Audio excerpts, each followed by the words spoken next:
Okay, everybody. So I guess I'm going to have a new series, new playlist to put under for things that I shouldn't have to explain, but here we are anyways.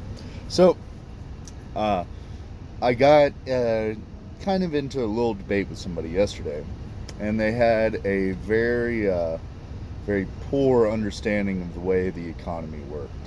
Apparently, they were under the assumption that you could just print more money, right? Basically, Congress writes money into law, and then they just zero out the money through taxes, and everything stays pretty much kosher. So things like debt and stuff like that don't really exist. And if Congress wanted to, they could just pump as much money as they want into the economy, and it would just boost the economy, and they could take care of everybody, and everything would be paid for, and it'd be wonderful, and everybody'd be holding hands and singing kumbaya, and racism would be gone, and it'd just be a magical world. And so that's how I know that they're a Bernie Sanders supporter. So the way that money is nothing more than an IOU, right? So before we had the economy and a basic understanding of money in general, before money was invented, so to speak, there was a system called barter. And I know that most of y'all have definitely heard of the term bartering with somebody, but that was very inefficient.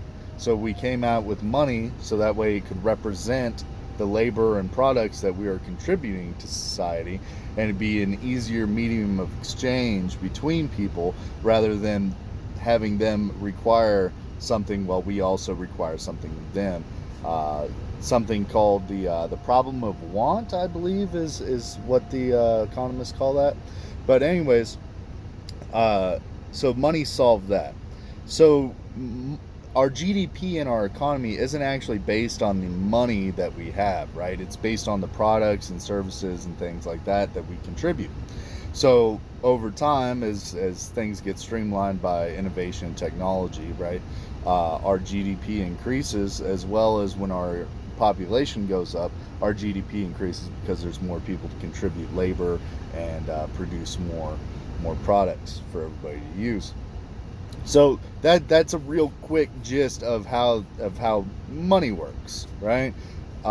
If you just print money off or write it into law, it doesn't do anything because the amount of labor and products that are in the country have not changed. All If you double the amount of money in the country, right, you've just made everything twice as expensive because that money represents a smaller share of the gross labor in the country. So uh, that's probably the best and easiest way that I can explain it without getting too much detail. I would definitely recommend checking out some books like what is it? Ordered Chaos, Structured Chaos.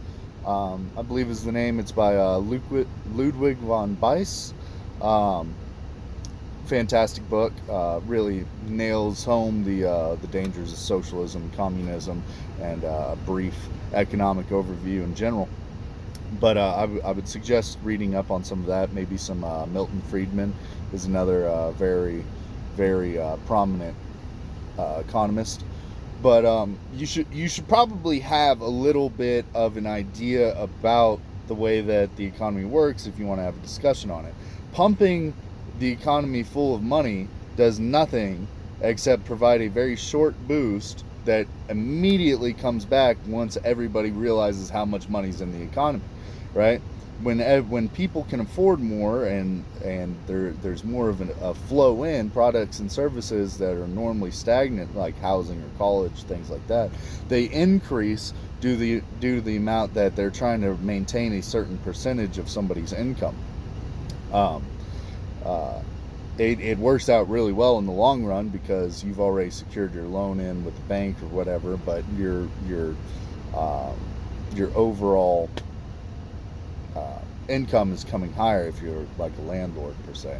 Now, with the college thing, gets a little bit crazier because government's guaranteeing money to students, and that comes with its own problems. But I'll probably do a separate video on that at some point in the future. But I just wanted to brush up and talk a little bit about the way that the whole economy and money thing works. So, anyways, hope you all enjoyed this video. Hope it was informative, and until next time, take it easy.